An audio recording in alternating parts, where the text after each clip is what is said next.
Chesterfield brings you Dragnet. Put a smile in your smoking. Buy Chesterfield. Smoother, cooler, best for you.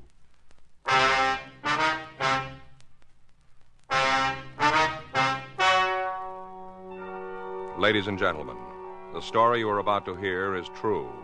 The names have been changed to protect the innocent.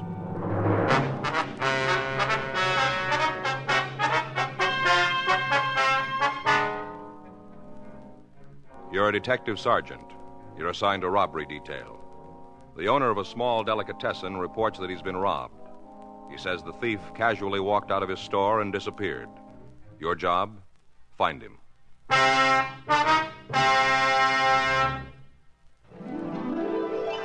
Put a smile in your smoking.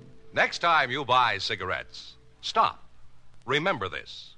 In the whole wide world, no cigarette satisfies like Chesterfield. Put a smile in your smoking.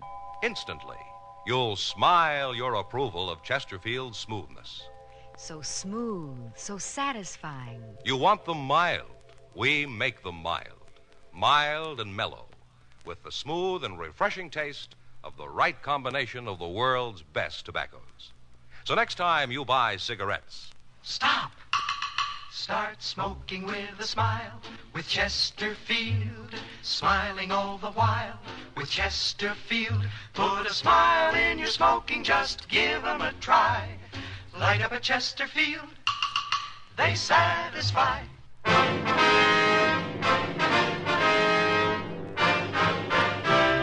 Dragnet, the documented drama of an actual crime.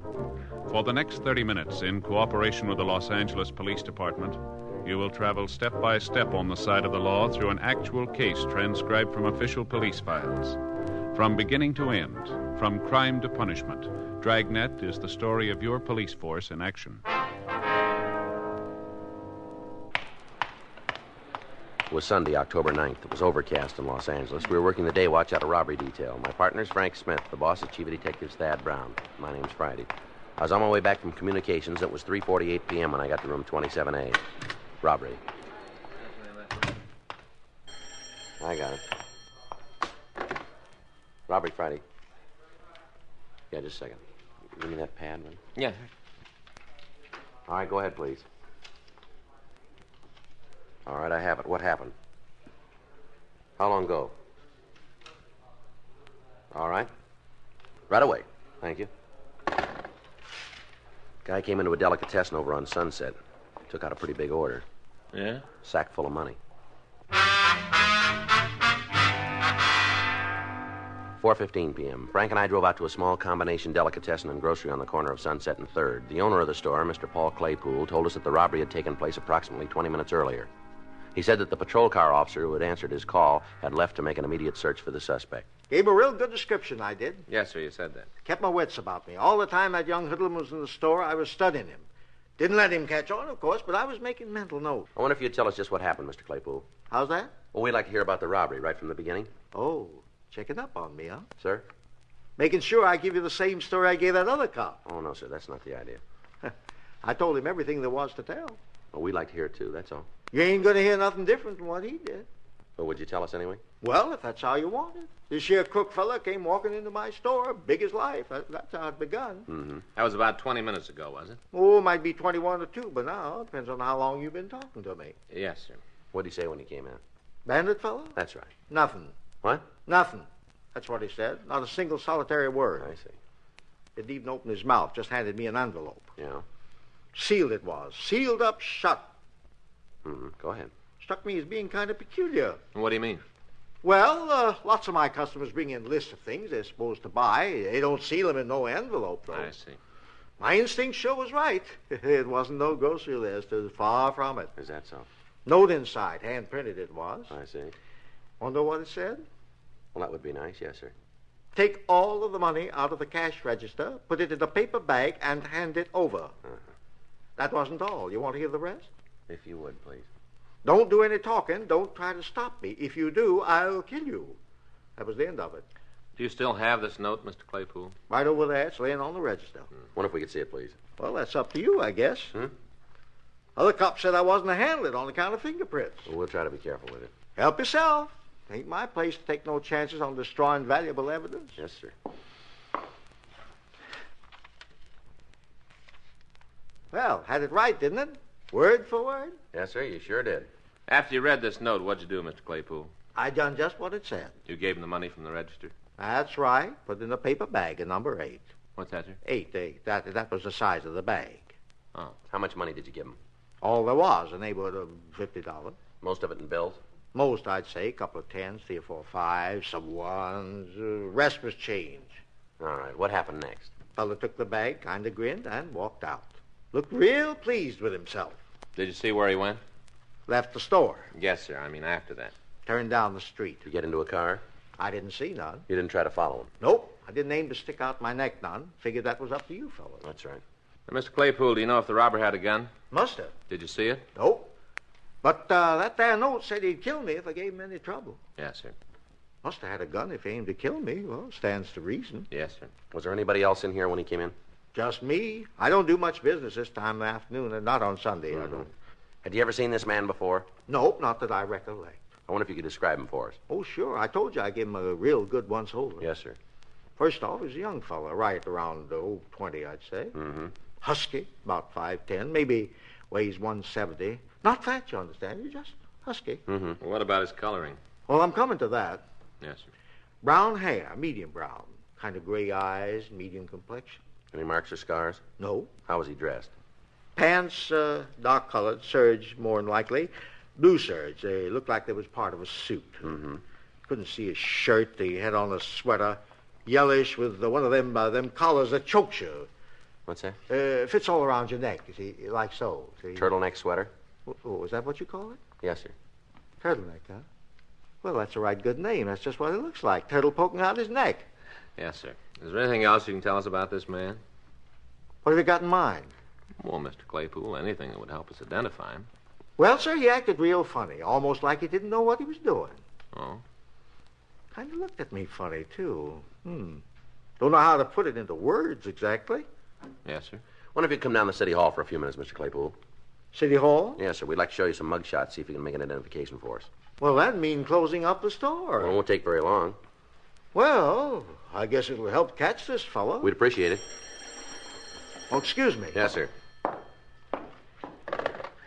Claypool's Delicatessen. How's that? Who? Friday? That's for us, sir. Oh. Here you are. Thank you. This Friday. Yeah, that's right. How long ago? Fountain? Yeah, I got it. Thank you. Well, we won't need you downtown just yet, Mr. Claypool. Change your mind, huh? Yes, sir. What's up? Flower shop over on Fountain. Yeah? Sounds like the same guy.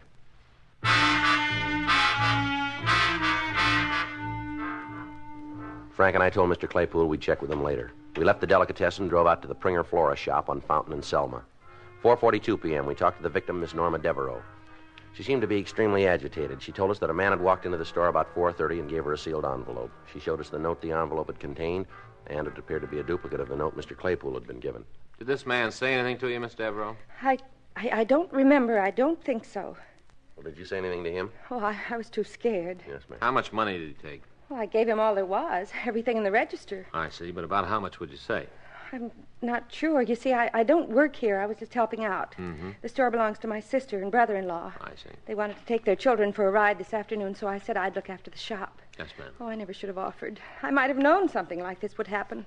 I've had a funny feeling all day long. Is that right? It's a bad week for me anyway, this whole week. Huh? According to my horoscope. Oh. And you don't have any idea how much money was stolen, Miss Devereaux? Well, I don't think it was very much. A few bills and some coins. Mm-hmm. Do you happen to know what day this is? The date, I mean? Yes, ma'am. This is the 9th. The 9th. Oh, I might have known. She said to be especially careful on the 9th and the 11th. Why didn't I pay more attention to that last reading? It certainly cost me enough. Mm-hmm. Now, Miss Devereaux, you noticed where this man went when he left the shop? What? Did you notice where he went? Oh, no. I didn't pay any attention. I was just so relieved that he was gone. I wonder if you describe him for us, please. Well, Miss Devereaux? I'm trying to think. Yes, ma'am. It just comes up a blank. His face, everything about him. Well, how's he dressed? I'm terribly sorry. I just can't remember. Well, maybe we can help you. Was he wearing a coat or a sweater? That's right. A sweater. I remember the sweater. Mm-hmm. What color was it? Lightish, I think. I'm not sure. What kind of a sweater? Would you recall that? Just a sweater, I guess. How about his hair? Eyes? Anything at all, Miss Devereaux? Well, there's one thing. I don't know whether it would do any good or not. Yes, ma'am. I feel like such a fool not being able to remember where it was or when, but I'm almost certain about it. What's that? That I've seen him before. Frank and I continued to question the victim. She insisted that she had met or seen the suspect sometime before the crime, but she was unable to recall the circumstances. 5:38 p.m., we drove both victims down to the city hall and asked them to go through the mug books for the purpose of identifying the suspect. Well, we finished another book, Sergeant. Yes, ma'am. Seems like you sure have enough of them. Yes, sir? If I could only think where it was. Ma'am? That I saw him before. Yes. Shall I get you folks some coffee? That sounds like a right good idea. How about you, miss? What? Would you like some coffee, too? Miss Devereaux. That's it. That's it. I remember now. His face, everything about him. It's the same man. I'm positive it is. Oh? It was when you mentioned coffee. That's what brought it back to me. Yes, ma'am. Now, just when was it you saw this man? Oh, let's see. It was last week when I went shopping for a new coat. Tuesday. Yes, that's when it was. Tuesday. Mm-hmm. I was having lunch. The Fairway Cafeteria in Hollywood. Yes, ma'am. Well, it was crowded, and I was sitting alone. He came by and asked if he could use the same table. All right, go ahead. I nodded, and he sat down. I didn't pay any attention to him. Not really. I just went on and finished my lunch. He was still eating when I left. Mm-hmm. Anything else you can tell us about him? I think he had on the same clothes he was wearing today, the sweater anyway. I remember the sweater, real plain now. I see. Now, you're sure this was the same man who robbed you? Oh, yes, I know it was. Mm-hmm. That'll help, won't it? My remembering where I saw him?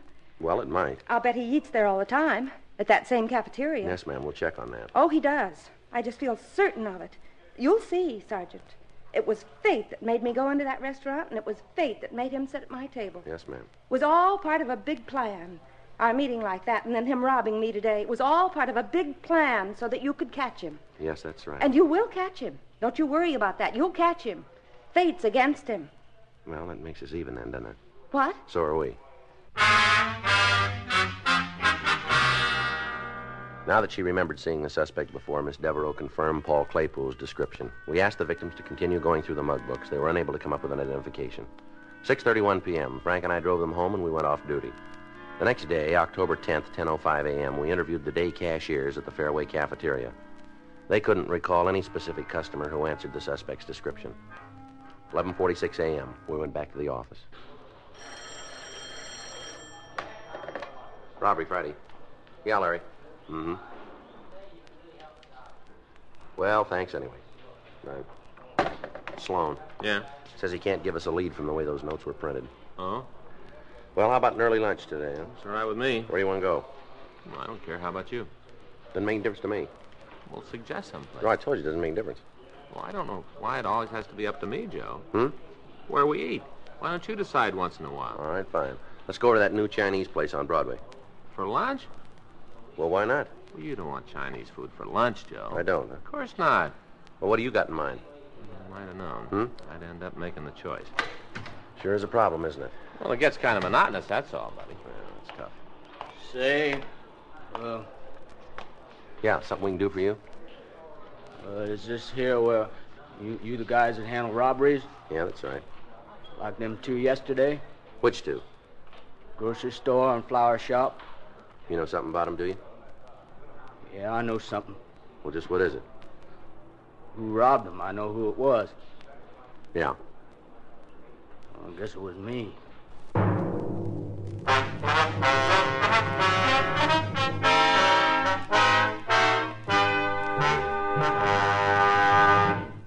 Put a smile in your smoking. Next time you buy cigarettes, stop. Remember this. It's today's biggest cigarette news. Chesterfield is made the modern way with Accuray. The Accuray controller is the greatest improvement in cigarette making in years, and it's a Chesterfield exclusive. This amazing quality detective electronically checks and controls the making of your Chesterfield, giving a uniformity in smoking quality never possible before. So buy Chesterfield today. For the first time, you get a perfect smoke column from end to end. A perfect smoke column from end to end. From the first puff to the last puff, your Chesterfield smokes smoother. From the first puff to the last puff, your Chesterfield smokes cooler. From the first puff to the last puff, Chesterfield is best for you. Next time you buy cigarettes, stop. Remember, Chesterfield is made the modern way with Accuray. Put a smile in your smoking, just give 'em a try. Light up a Chesterfield, they satisfy.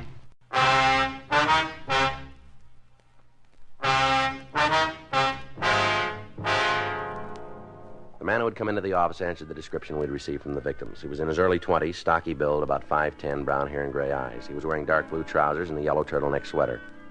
He told us that his name was Harvey Tilden and that he lived in a rooming house on West Ivar. He readily admitted the 2 robberies, but he insisted that he had not meant to commit the crimes. I didn't know what I was doing, that's all. I just didn't know. Well, what are you trying to sell us? Were you drunk? Of course not. I hadn't had a drink, not even a beer. Well? Well, he told me it was money they owed, that I was collecting it for him. Who told you that? Stoney. Who's Stoney? Well, that's all I know him by, Stoney. And you were collecting money for him, is that it? Uh-huh. And you expect us to buy that, too, don't you? No, I guess not. Well, then why don't you try giving us the truth? Well, look, now, may I'm not the brightest guy in the world. If I was, I wouldn't be in this mess. Yeah. I come to you of my own accord, didn't I? Well, maybe you got scared. Maybe you figured it'd go easier with you if you gave yourself up. Isn't that it? Yeah, I guess I can't blame you for thinking that. Sure was a dumb trick. Well, why'd you do it, then? Because I didn't know, because he told me it was just a job I was doing. Mm-hmm. Stoney told you. Yeah, that's right. All right, now let's hear it your way. Yeah, well, he said he worked for a kind of collection agency, you know, where they go after them deadbeats, you know? Yeah. Well, he said he had to have somebody to help him, only part-time, but the pay would be good. Yeah. Offered me the work. Mm-hmm. I ain't had a steady job lately. Sound kind of good to me. Yeah, go ahead. Yeah, well, I was supposed to meet him yesterday afternoon, 3 o'clock. He picked me up in front of the place where I live. Yeah? Drove me past that grocery store, and parked around the corner, gave me an envelope, and he told me to take it inside, hand it to a fellow who worked there. He said I was to make sure nobody else was in the store on account of he didn't want to make the old guy feel bad by collecting the debt in front of somebody else, you know? Yeah. So I done what he told me. I give the old guy the note, he give me the money, and I took it back to Stoney. Well, where was he while you were in the store? Well, around the corner, like I said. Why didn't he go in with you? He wanted to see if I could handle it myself, on my own, you know. That's what he told me. Mm-hmm. Well, then we drove over to that there flower place. Same routine. Yeah, only this time I got kind of suspicious, you know. Yeah. She acted so scared, the lady there. It didn't seem to me that having to pay up a debt would make somebody so scared. I told Stoney afterwards. He said it was just an act that they all put on like that. Mm-hmm. Yeah, well, I didn't exactly believe him, so next place we stopped, I opened up the envelope before I went inside, and I read that there note. Yeah, well? Well, I didn't know what to do. Finally, I went back to the car, and I really told him off, Stoney. I told him I wasn't no thief. I told him he had to return all that money. What did he say? He just laughed at me. He said I was the biggest pigeon he ever met. I said if he didn't take back the dough, I'd go to the cops. He told me you'd throw me in jail, that you'd never believe a word I told you. Mm-hmm. What happened then? I got out of the car. I said I wasn't no crook and nobody was going to make me be one. Mm-hmm. I was heading right for the police station, then I got to thinking. I seemed like maybe he was right, that nobody would believe a story like this. Yeah. So I went home. All right, why'd you come in today? Well, I didn't sleep none too good last night. It was kind of worrying me what I'd done. I figured maybe he'd find some other sucker like me and pull that same stunt over again. I didn't want him to get away with it, so I decided to take my chances on you guys. I ain't going to get a short count now, am I? You know where the Stoney lives? No, he never said, not to me. And you don't know his last name either. Well, where'd you meet him? Hentley's gym. Or on Olympic, I hang out there sometimes. You a fighter?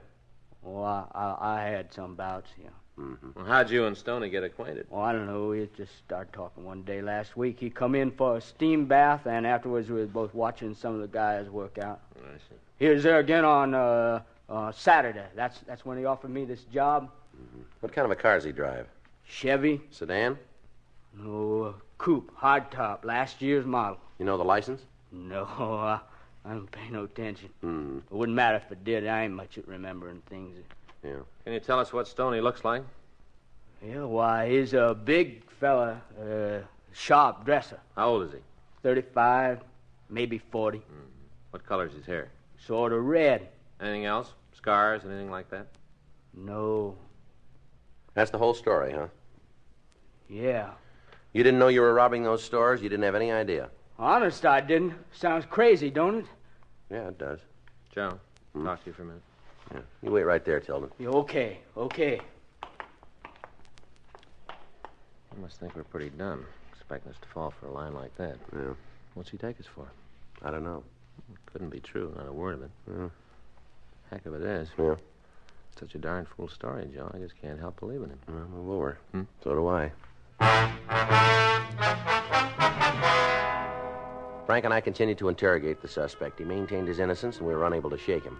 We ran the name Harvey Tilden through R&I. They had nothing on him. We also ran the name Stoney through the moniker file, and we came up with two possibles. We pulled the mug shots and showed them to Tilden. He tentatively identified one of the photos, James Brightstone, but he wasn't positive. We telephoned Brightstone's last known address, a small downtown hotel. They told us he'd moved during the summer, and they had no idea of his present whereabouts. We checked DMV and our own vehicle records. They reported that a late-model Chevrolet was registered in Brightstone's name. Harvey Tilden was held in custody for further questioning. 4:08 p.m., Frank and I drove over to Hentley's gym on South Olympic and talked to the owner, George Hentley. What's right? That's it. Stoney, Right, huh? Yeah, that's right. Full name maybe James Brightstone. We're not sure. Now move away. Don't ring a bell. He in a fight game? Well, we aren't sure. How about a Harvey Tilden? You know him? That jerk, sure I know. He come here pretty often? Off and on. Used to do a little boxing. Had a perfect record. 6 fights, 6 KOs. He was punchy before he ever got in a ring. Tilden says this is where he met this Stoney. That could be. Take a look at this picture, will you? You ever seen this guy before? Hey, you got a left hand, use it. Well, I wouldn't swear to it. Guy looks something like this. Been coming in lately. Works out, takes a steam bath. you know his name? I never asked. You been around today? No, not so far. When was the last time, do you remember? Now try right. End of last week, Friday, Saturday. Is he talking to Tilden? Oh, I don't know, maybe. Guys come in here, friendly type guys. They all talk to each other. All right, here's our card. So? If this fella comes back, give us a call, will you? Hey, you want him for something? We want to talk to him. Okay, if he comes in, I'll call you. Thanks. Sure, I'm a real obliging type fella. I got no beef with you cops. Be a waste of time, though. Calling you. If you want to see this guy, all you got to do is turn around. What's that? He just walked in the door. Frank and I talked to the man George Hentley had pointed out. He readily admitted that he was James Brightstone. He also admitted knowing Harvey Tilden. He said he had spent the previous afternoon in his room at the Jackman Hotel. We telephoned the hotel, but the clerk was unable to confirm Brightstone's alibi. 5:31 p.m. We drove the suspect down to the city hall and continued our interrogation.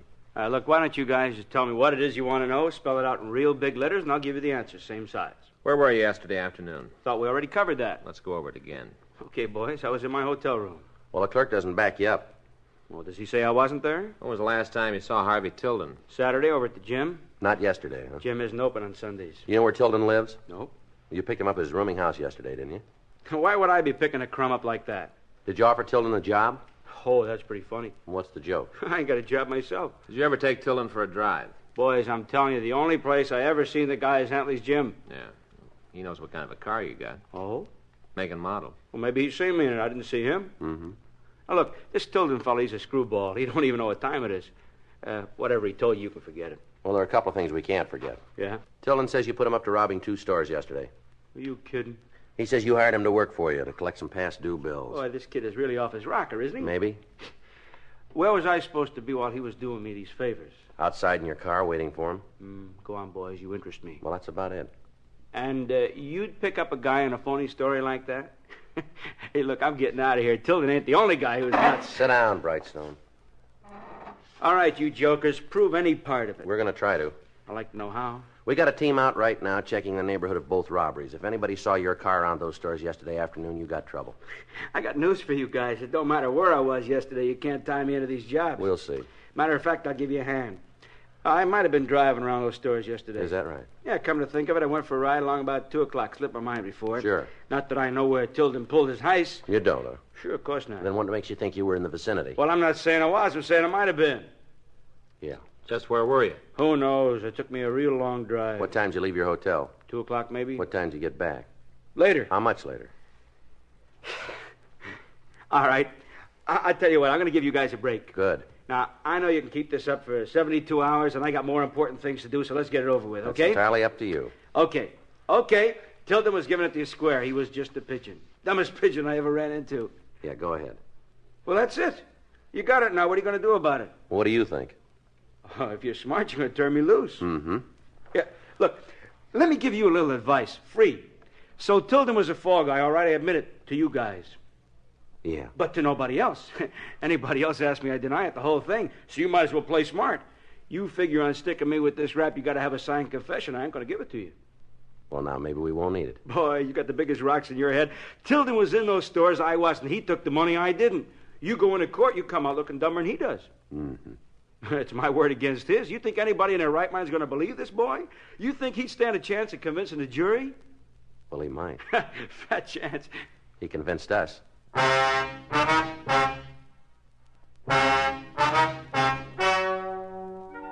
The story you have just heard is true. The names were changed to protect the innocent. On January 8th, trial was held in Department 98, Superior Court of the State of California, in and for the County of Los Angeles. In a moment, the results of that trial. Now, here is our star, Jack Webb. The date, June 19th. The man in question, Father. The gift for Father's Day, Chesterfield. Make it a point to pick up a couple of cartons, first chance you get. It's the easiest way I know to put a smile in Dad's smoking, and a nice way to remember a great guy.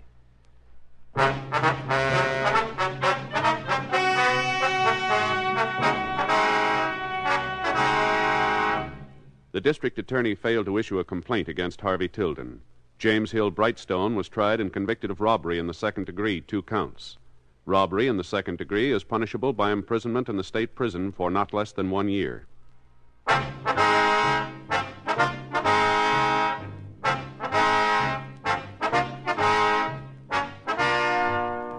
You have just heard Dragnet, a series of authentic cases from official files. Technical advice comes from the Office of Chief of Police W.H. Parker, Los Angeles Police Department. Technical advisors Captain Jack Donahoe, Sergeant Marty Wynn, Sergeant Vance Brasher. Heard tonight were Ben Alexander, Vic Rodman, Virginia Gregg, Eddie Firestone. Script by Frank Burt. Music by Walter Schumann. Hal Gibney speaking. Watch an entirely different Dragnet case history each week on your local NBC television station. Please check your newspapers for the day and time. Chesterfield has brought you Dragnet, transcribed from Los Angeles. This is it, L&M Filters. It stands out from all the rest. Miracle tip, much more flavor. L&M's got everything. It's the best. Notice the color of L&M's Miracle Tip. It's white, pure white, to give you the purest and best filter. And L&M gives you a rich, good-tasting, fully satisfying smoke, the kind you can get only from highest quality tobaccos. Buy L&M. It's got everything: flavor, taste, mildness, and the best filter. L&M. A courageous chaplain, honored as Mr. Citizen, thwarts a prison break and converts a juvenile delinquent to a new way of life. Don't miss Mr. Citizen this week. Check your local TV listings for time and station. Hear Dragnet next week, same time, same station.